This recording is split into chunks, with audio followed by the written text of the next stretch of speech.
Hi, I'm making this video about this little sequencer synthesizer that I've made. I'm a secondary school science teacher and I've worked on this design for my students to build in our activities week. So we do a bit of cross-curricular work with the music department in the summer. So we're going to build these synthesizers in that week. So you can see what it's made of. It needed to be as cheap as possible if we're going to make 20 or 30 of these things. So all of the parts from AliExpress. They're very, very standard, cheap components. So this is a WS2 2812, like a NeoPixel matrix, so 8 by 8 matrix. So that's giving us this multicolored screen. It's all run off an Arduino Nano. So this is a couple of quid. This is a couple of quid. We've got a rotary encoder. That's less than £1. We got a couple of potentiometers and some standard jack sockets, and then everything else is very, there's a few capacitors and some resistors to provide a bit of protection and filtering on the inputs, and the outputs are a little tactile switch there as well. So they're very, very, very cheap, very easy to make, even on a Stripboard. One thing I'll just point out is that the Arduino, the male headers are soldered onto the wrong side of the Stripboard. So you can see the male headers go there and the female headers go onto the Nano. And when you solder that on, you can then push that plastic bit down. So there's enough of the header sticking out that you can push the female headers onto the pins, and that seems to work. And then it's this nice little small footprint. So this board here, that's a eurorack sized. That's a eurorack size board. So you can see that would fit in a eurorack case quite easily if you wanted to do that. This enclosure, this is just a double Patris box, so the sort of thing you screw on the wall, and you have two plug sockets in it. But it makes a neat little and very cheap enclosure. You can see I've just broken out the USB socket there. That's a separate USB socket, so that's just providing power. So the power supply is really, really straightforward as well. So I can scroll through a menu here with the rotary encoder. There's lots of functions, but I'll start off by showing you the drum machine. So it's got a little drum machine in there. So with a rotary encoder, I can just select different drum sounds on there.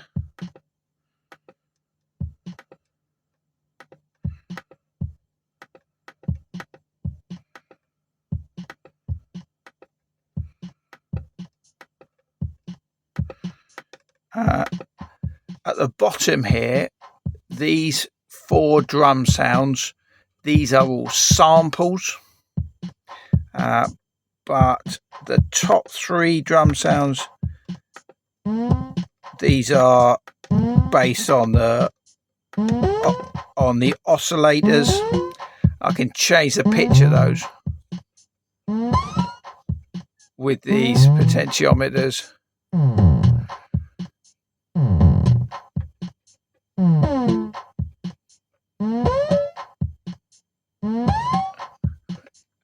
So there's all sorts of fun noises you can make with that. If I go back to the main menu though, let's just get rid of that.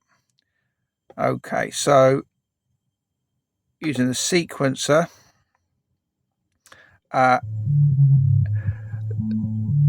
in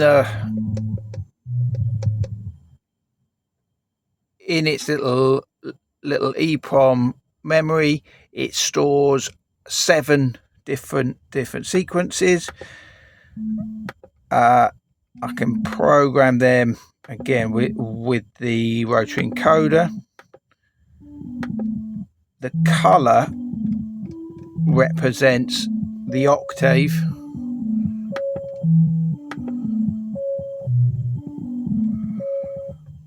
It's quite a range.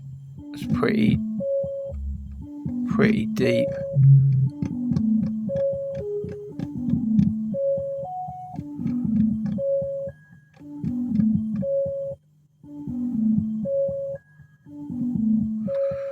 And then I can just switch between those sequences using that little tactile switch there. See what else we got. I can change the waveform. So at the moment this is the sine wave, triangle wave, saw, and the square wave. I'll leave it on the saw wave. But when we're using the oscillators, these will control the filter.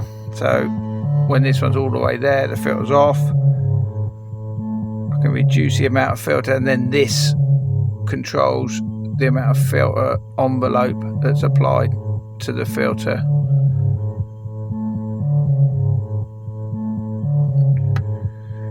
See what else we got. So that's a waveform. I can change the envelope. So the red section, so you see we've got attack, decay, sustain and release. Can reduce the attack. I'll reduce the sustain a little bit as well.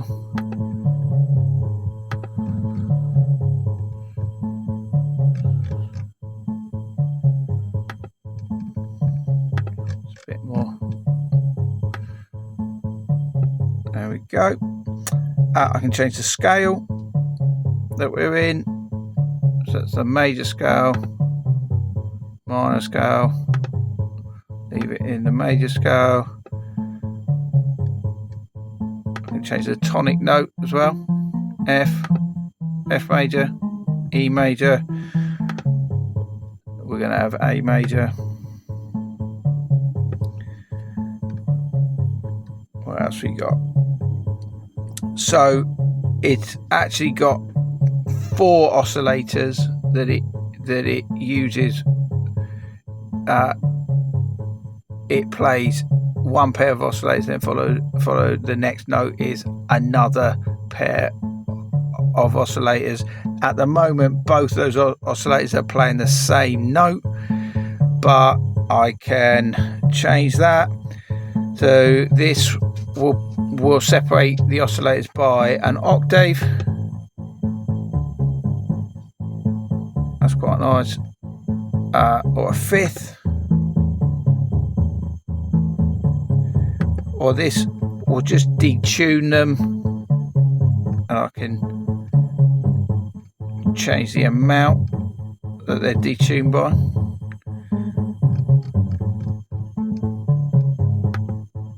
I quite like that. I think we're an octave out, so I'll leave it on that. So I can change the tempo.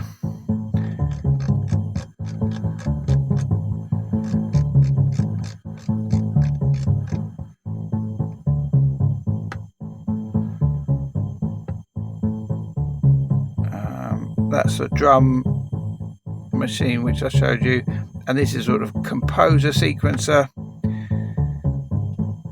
So using this,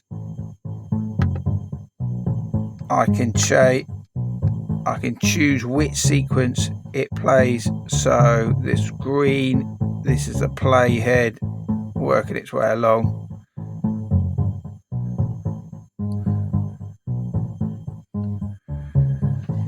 So these jacks here, this is the clock in.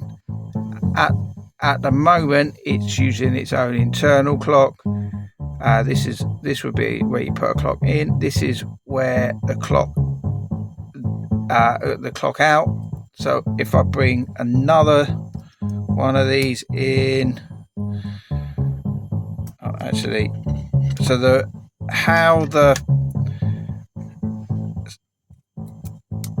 sequencer knows that it is using an external clock is you plug it in to the clock out here. So this is going to the clock in, and then I switch it on.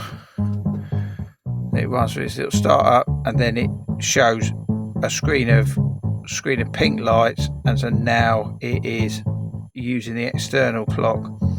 And I'm just going to use this one for my drums. If I plug that in so you can hear it.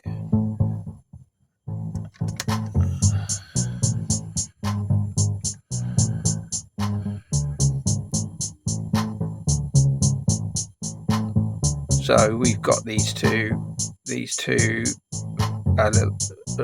synths playing in time with each other. Not just the step length, but they start the whole little sequence together. So I'm sharing this because I've spent a lot of time working on it, but actually for a small number of components, you make one of these little synths. It's been a lot of fun for me, and yeah, I hope it's some good for somebody else as well. All of the Stripboard layout, the Arduino code, and the Gerber file. So when we make this in school, we won't be making it on Stripboard. We'll be having some printed circuit boards made. So I'll put those in the description as well. The link to those in the description as well. Thank you for watching. Yeah, I'd love to hear comments from anybody who gets it working. Okay, good luck.